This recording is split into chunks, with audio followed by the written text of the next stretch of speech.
Alhamdulillah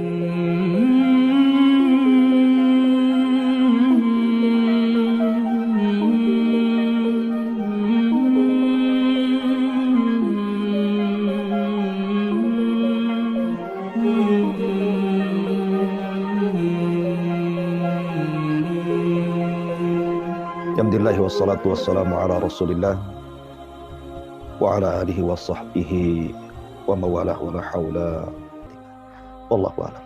Baik Ustaz, yang tadi sudah dijawab semuanya, time dan berikutnya Ustaz, masih tentang Lailatul Qadar. Pertanyaannya Ustaz, bagaimana korelasinya Ustaz ya? Korelasinya antara malam Lailatul Qadar yang insya Allah bisa apabila seorang hamba diperjumpakan Allah dengan Lailatul Qadar, berarti dia bisa mendapatkan sebuah malam yang lebih baik daripada 1000 bulan Ustaz. Itu dengan doa yang diucapkan di bulan di luar bulan Ramadan Ustaz. Itu masih gimana? Apakah itu menandakan dia akan menjadi seorang orang yang husnul khotimah atau cinta itu gimana? Ya, alhamdulillah. Ada beberapa amalan yang diperintahkan ya di malam Lailatul Qadar itu.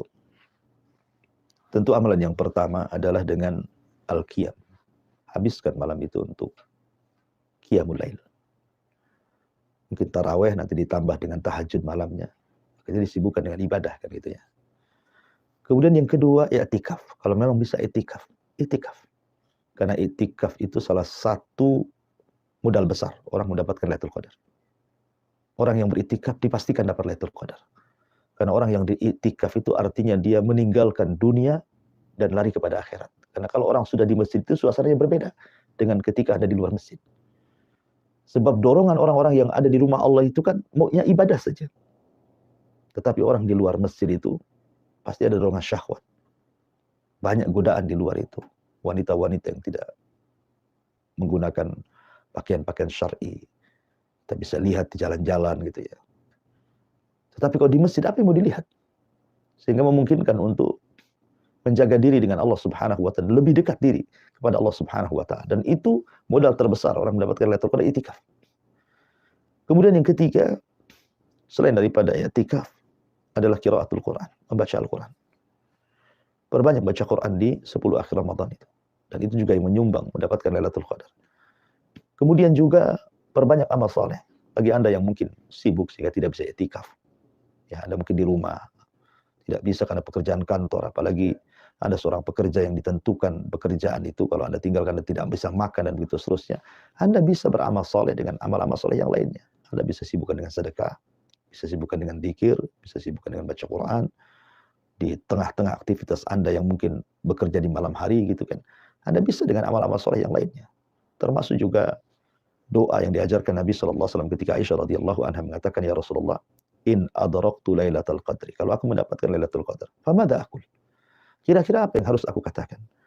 Maka Nabi SAW mengatakan, Quli Allahumma innaka afuwun tuhibbul afwa fa'fu anni.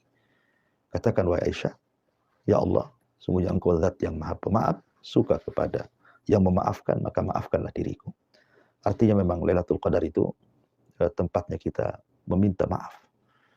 Ya, tempatnya kita meminta ampun kepada Allah Subhanahu wa taala. Karena Allah sendiri zat yang maha pemaaf. Zat yang maha pengampun, zat yang maha pengasih dengan hamba-hambanya.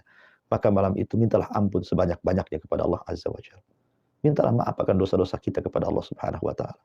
Dan juga maafkan setiap orang yang pernah menyakitinya. Lapangkan dada kita, jangan ada dendam di malam itu. Jangan ada hasad, jangan ada dengki. Pokoknya lapangkan, alam nashrah laka sadra. Kalau bisa, lapangkan dada kita selapang-lapangnya. Ya, maafkan semua orang yang menyakiti Anda dan mintalah ampun kepada Allah Subhanahu wa taala. Wallahu a'lam. Mungkin saya terakhir mengenai Lailatul Qadar ini, karena Lailatul Qadar itu dibutuhkan bagi orang-orang yang orang-orang tentunya kaum muslimin yang memberikan waktunya khusus di 10 hari terakhir Ustaz. Pertanyaan begini Ustaz, iktikaf itu harus di masjid Ustaz. Apakah harus di masjid jami atau di musola atau mungkin di musola di rumah Ustaz? Atau gimana? Ya, alhamdulillah. Masalah iktikaf sendiri sebenarnya masih khilaf para ulama. Ada yang mengatakan bahwa iktikaf itu berdasarkan hadis Nabi SAW, la i'tikafa illa fi masajidis salas, tidak ada i'tikaf kecuali 3 masjid, Masjidil Haram, Masjid Nabawi, Masjidil Aqsa. Artinya selain 3 masjid tidak ada i'tikaf. Itu satu pendapat.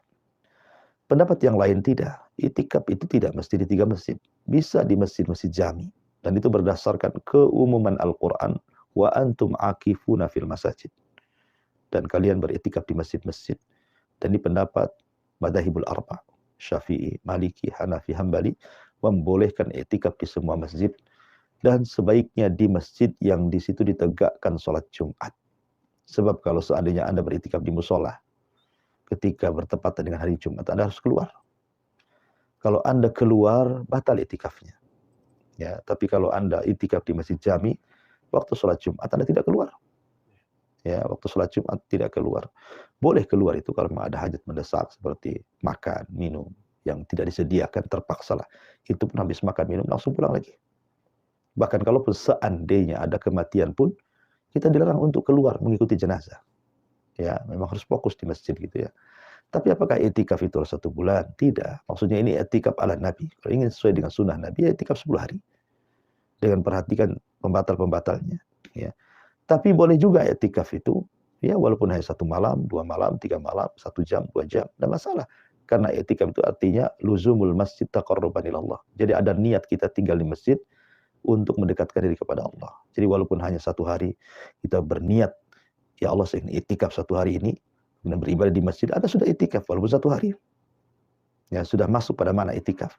Tapi sunnahnya itikaf itu 10 hari. Karena itu yang dilakukan Nabi Sallallahu Alaihi Wasallam. Bahkan ketika Rasul beritikaf, mulai dari disyariatkannya itikaf sampai Rasul wafat, Rasul tidak pernah meninggalkan itikaf. Bahkan setelah Rasul meninggal pun, istri-istrinya melanjutkan sunnah itikaf. Maka dari sini ulama mengatakan bahwa itikaf itu bukan sunnah biasa, tapi hukumnya sunnah muakkad.